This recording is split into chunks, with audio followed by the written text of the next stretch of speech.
नमस्कार बच्चों, स्वागत है आपका हिंदी पाठशाला में। बच्चों, आज हम पढ़ेंगे 7वीं कक्षा हेतु निर्धारित पूरक पुस्तक बाल महाभारत। और बच्चों जानते हैं यह पूरक पुस्तक आपके पाठ्यक्रम में क्यों लगाई जाती है।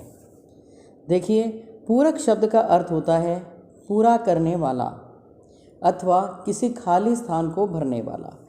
तो बच्चों, ऐसी कौन सा रिक्त स्थान है यहाँ पर, ऐसी कौन सी खाली जगह है जिसको पूरा करने के लिए पूरक पुस्तकों की आवश्यकता पड़ती है।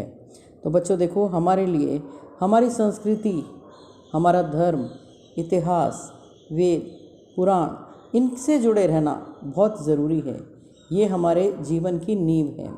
तो इन्हीं से जोड़े रखने के लिए, इन्हीं का ज्ञान कराने के लिए हमारे पाठ्यक्रम में पूरक पुस्तकें लगाई जाती हैं, ताकि भावी पीढ़ी अपनी संस्कृति और धर्म से अनजान न रहे, अपने वेद पुराणों को भली भांति जान सके। तो बच्चों, आइए आरंभ करते हैं महाभारत का अध्याय 4। इससे पूर्व 3 आप पढ़ चुके हैं, चौथा आज पढ़ेंगे विदुर। विचित्र वीर्य की रानी अंबालिका की दासी की कोख से धर्मदेव का जन्म हुआ था। वह ही आगे चलकर विदुर के नाम से प्रख्यात हुए। तो बच्चों देखिए, राजा विचित्र वीर्य की रानी का नाम था अंबालिका और उनकी दासी की कोख से जन्म हुआ था धर्मदेव का, और वही आगे चलकर विदुर के नाम से प्रसिद्ध हुए। धर्मशास्त्र तथा राजनीति में उनका ज्ञान अथाह था, यानी बहुत ज्ञान था उन्हें धर्म और राजनीति का। वे बड़े निष्पृह थे। निष्पृह का मतलब कि जिनकी कोई कामना नहीं है, कोई इच्छा नहीं होती। वो बिल्कुल शांत और सौम्य थे। क्रोध उन्हें छू तक नहीं गया था। युवावस्था में ही पितामह भीष्म ने उनके विवेक तथा ज्ञान से प्रभावित होकर उन्हें राजा धृतराष्ट्र का प्रधानमंत्री नियुक्त कर दिया था। जिस समय धृतराष्ट्र ने दुर्योधन को जुआ खेलने की अनुमति दी, विदुर ने धृतराष्ट्र से बहुत आग्रहपूर्वक निवेदन किया कि राजन, मुझे आपका यह काम ठीक नहीं जचता। इस खेल के कारण आपके बेटों में आपस में वैर भाव बढ़ेगा, इसको रोक दीजिए।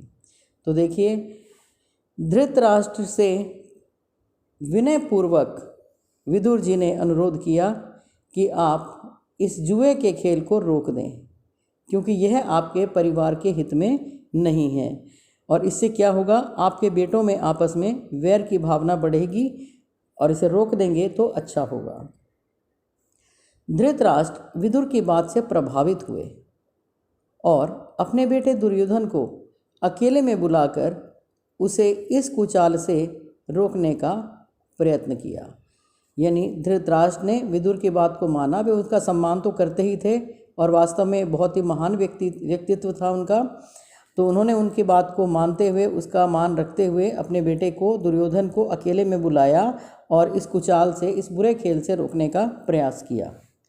बड़े प्रेम के साथ वह बोले, गांधारी के लाल, विदुर बड़ा बुद्धिमान है और हमेशा हमारा भला चाहता आया है।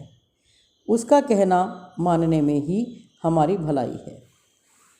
वत्स, जुआ खेलने का विचार छोड़ दो। विदुर कहता है कि उससे विरोध बढ़ेगा और वह राज्य के नाश का कारण हो जाएगा। छोड़ दो इस विचार को। लेकिन बच्चों, धृतराष्ट्र ने पुत्र दुर्योधन को बहुत समझाया, लेकिन उस पर कोई असर नहीं हुआ। धृतराष्ट्र ने अपने बेटे को सही रास्ते पर लाने का प्रयास किया, किंतु दुर्योधन नहीं माना। वृद्ध धृतराष्ट्र अपने बेटे से बहुत स्नेह करते थे और अपनी इस कमजोरी के कारण ही वे उसके अनुरोध को नहीं टाल सके। और परिणाम क्या हुआ कि उन्हें युधिष्ठिर को युद्ध का न्योता भेजना पड़ा, वो जुए का न्योता भेजना पड़ा, यानी जुआ खेलने के लिए बुलाना पड़ा। धृतराष्ट्र पर बस न चला तो विदुर युधिष्ठिर के पास गए, उनको जुआ खेलने को जाने से रोकने का प्रयत्न किया। युधिष्ठिर ने विदुर की सब बातें ध्यानपूर्वक सुनी और आदर के साथ बोले, चाचा जी, मैं यह सब मानता हूँ, पर जब काका धृतराष्ट्र बुलाएं तो मैं कैसे इनकार कर सकता हूँ। युद्ध या खेल के लिए बुलाए जाने पर न जाना क्षत्रिय का धर्म तो नहीं। तो उन्होंने अपने क्षत्रिय धर्म का वास्ता दिया, और दूसरा वो उसके चाचा थे कि मुझसे बड़े हैं, यदि वो मुझे बुलाएं मैं न जाऊं तो ऐसा उचित नहीं होगा। यह कहकर युधिष्ठिर क्षत्रिय कुल की मर्यादा रखने के लिए जुआ खेलने गए। तो बच्चों, इस प्रकार से एक तरह से महाभारत का आरंभ हो गया।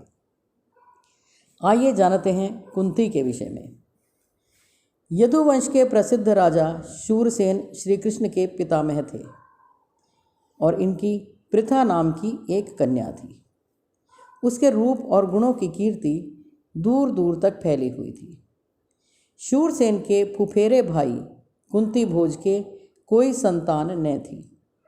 शूरसेन ने कुंती भोज को वचन दिया कि उनकी जो पहली संतान होगी उसे कुंती भोज की गोद में दे देंगे, यानी उसको गोद दे देंगे। उसी के अनुसार शूरसेन ने कुंती भोज को पृथा गोद दे दी। कुंती भोज के यहाँ आने पर पृथा का नाम कुंती पड़ गया, यानी पहले कुंती का नाम पृथा था, और जब है कुंती भोज के यहाँ आई तो उनका नाम कुंती पड़ गया। कुंती के बचपन में ऋषि दुर्वासा एक बार कुंती भोज के यहाँ पधारे। कुंती ने 1 वर्ष तक बड़ी सावधानी से सहनशीलता के साथ उनकी सेवा शुश्रूषा की। बच्चों, ऋषि दुर्वासा आप जानते हैं ना, क्रोध के लिए बहुत प्रसिद्ध थे, तो आप इनको नाम याद रखेंगे और इनके नामों को रेखांकित भी करते जाएं। पेंसिल हाथ में है ना आपके सबके, तो रेखांकित अवश्य करते रहिए। और कुंती ने क्या किया, 1 साल तक पूरे धैर्य के साथ उनकी जी जान से सेवा की। और बच्चों, फिर उनकी सेवा से प्रसन्न होकर दुर्वासा ऋषि ने उन्हें उपदेश दिया और एक तरह से उनको वरदान दिया। क्या बोले, कुंती भोज कन्ये, तुम किसी भी देवता का ध्यान करोगी तो वह अपने ही समान एक तेजस्वी पुत्र तुम्हें प्रदान करेगा। कि यदि मैं तुम्हें ये वरदान देता हूँ कि जब भी तुम किसी देवता का ध्यान करोगी तो वह तुरंत उपस्थित हो जाएगा और उसके प्रताप से तुम्हें तेजस्वी पुत्र की प्राप्ति होगी। इस प्रकार सूर्य के संयोग से कुमारी कुंती ने सूर्य के समान तेजस्वी एवं सुंदर बालक को जन्म दिया। तो बच्चों, इस प्रकार एक बार कुंती ने क्या किया, सूर्य देव का आह्वान किया और उनके प्रभाव से उनको सूर्य के समान ही सुंदर और तेजस्वी बालक प्राप्त हुआ। और बालक की क्या विशेषता थी, जन्मजात कवच और कुंडलों से शोभित वही बालक आगे चलकर शस्त्रधारियों में श्रेष्ठ कर्ण के नाम से विख्यात हुआ। यानी बहुत अच्छा धनुर्धर था और श्रेष्ठ धनुर्धर था ये कहिए, और वही आगे चलकर कर्ण के नाम से प्रसिद्ध हुआ। लेकिन अब कुंती को लोक निंदा का डर हुआ। उसने बच्चे को छोड़ देना ही उचित समझा, इसलिए बच्चे को एक पेटी में सावधानी के साथ बंद करके उसे गंगा की धारा में बहा दिया। अब बच्चों, विवाह से पूर्व ही कुंती माता बन गई थी, इसलिए लोकलाज के भय से उसने पुत्र को त्याग देना उचित समझा और पेटी में रखकर गंगा में बहा दिया। फिर क्या हुआ, बहुत आगे जाकर अधिरथ नाम के एक सारथी की नज़र उस पर पड़ी। अधिरथ नाम था सारथी का, और सारथी कहते हैं रथ चलाने वाले को। तो बच्चों, उसने क्या किया, उसने उस पेटी को खोलकर देखा कि उसे एक सुंदर सोता हुआ बच्चा दिखाई दिया। और अधिरथ निसंतान था, उसकी अपनी कोई संतान नहीं थी। बालक को पाकर वह बड़ा प्रसन्न हो गया और उसने सूर्य पुत्र कर्ण की तरह एक सारथी के घर पलने लगा। देखो, सूर्य पुत्र होते हुए भी कर्ण एक सारथी के यहाँ पला बड़ा। इधर कुंती विवाह के योग्य हुई। राजा कुंती भोज ने उसका स्वयंवर रचा। स्वयंवर आप जानते हैं, जैसे सीता जी का हुआ था, सीता स्वयंवर सुना है ना आपने। हाँ, तो स्वयंवर में क्या होता है, वधू स्वयं अपना वर चुनती है, उसको चुनने का पूरा अधिकार होता है। उससे विवाह करने की इच्छा से देश विदेश के अनेक राजकुमार स्वयंवर में आए। हस्तिनापुर के राजा पांडु भी स्वयंवर में शरीक हुए थे। कुंती ने उन्हीं के गले में वरमाला डाल दी। महाराज पांडु का कुंती से ब्याह हो गया और वह कुंती सहित हस्तिनापुर लौट आए। उन दिनों राजवंशों में एक से अधिक ब्याह करने की प्रथा प्रचलित थी और इस रिवाज के अनुसार, इस प्रथा के अनुसार पितामह भीष्म की सलाह से महाराज पांडु ने भी मद्र राज की कन्या माद्री से यानी माद्री से भी विवाह कर लिया, 2 पत्नियां हो गई थी उनकी। एक दिन महाराजा पांडु वन में शिकार खेलने गए। वहीं जंगल में हिरण के रूप में एक ऋषि दंपत्ति भी विहार कर रहे थे। यानी जहाँ महाराजा पांडु वन में एक बार जब वो शिकार खेलने गए तो वहाँ हिरण के रूप में एक ऋषि दंपत्ति भी घूम रहे थे, यानी ऋषि पति और पत्नी, लेकिन वो रूप कैसा था उनका, हिरण के रूप में घूम रहे थे। पांडु ने अपने तीर से हिरण को मार गिराया। वो नहीं जानते थे कि ये ऋषि हैं, उनको पता नहीं था कि ये ऋषि दंपत्ति हैं। ऋषि ने मरते मरते पांडु को शाप दिया और ऋषि के शाप से पांडु को बड़ा दुख हुआ। साथ ही वह अपनी भूल से खिन्न होकर, खिन्न का मतलब होता है बच्चों दुखी होकर, वे अपने नगर को लौट गए और पितामह भीष्म तथा विदुर को राज्य का भार सौंपकर अपनी पत्नियों के साथ वन को चले गए और वहाँ वे ब्रह्मचारी जैसा जीवन व्यतीत करने लगे। तब कुंती ने देखा कि महाराज को संतान की लालसा तो है, लेकिन ऋषि के शापवश वे संतानोत्पत्ति नहीं कर सकते। कुंती ने देखा कि वे महाराज संतान तो पाना चाहते हैं, लेकिन शाप के प्रभाव के कारण वे संतान उत्पत्ति नहीं कर सकते थे। अतः उसने विवाह से पूर्व दुर्वासा ऋषि से पाए वरदानों का पांडु से जिक्र किया। तो जो कुंती ने विवाह से पूर्व दुर्वासा ऋषि से वरदान पाए थे, उनके विषय में उनको बताया। उनके अनुरोध से कुंती और माद्री ने देवताओं के अनुग्रह से 5 पांडवों को जन्म दिया। अब दोनों पत्नियों के 5 पुत्र हो गए थे। वन में ही 5 का जन्म हुआ। वहीं तपस्वियों के साथ वे पलने लगे। अपनी दोनों स्त्रियों तथा बेटों के साथ महाराज पांडु कई बरस वन में रहे। तो बच्चों, वसंत ऋतु थी, सारा वन आनंद में डूबा हुआ था। महाराज पांडु माद्री के साथ प्रकृति की इस उद्गार में सुषमा को निहार रहे थे। ऋषि के शाप का असर हो गया।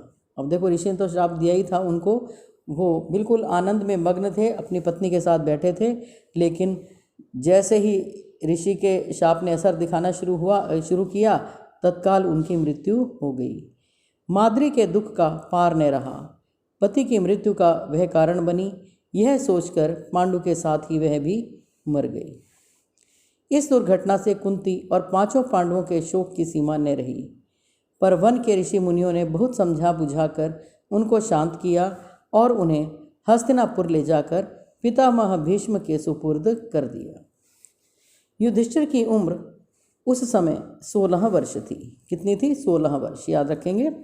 हस्तिनापुर के लोगों ने जब ऋषियों से सुना कि वन में पांडु की मृत्यु हो गई है, तो उनके शोक की सीमा न रही। पोते की मृत्यु पर शोक करती हुई सत्यवती अपनी दोनों विधवा पुत्र वधुओं यानी अंबिका और अंबालिका को साथ लेकर वन में चली गई। तीनों वृद्धाएं कुछ दिन तपस्या करती रहीं और बाद में वे स्वर्ग सिधार गईं। अपने कुल में जो छल प्रपंच तथा अन्याय होने वाले थे, उन्होंने संभवतः न देखना ही उचित समझा। तो बच्चों, आज के लिए इतना ही। कल आगे चलेंगे और भीष्म के विषय में जानेंगे।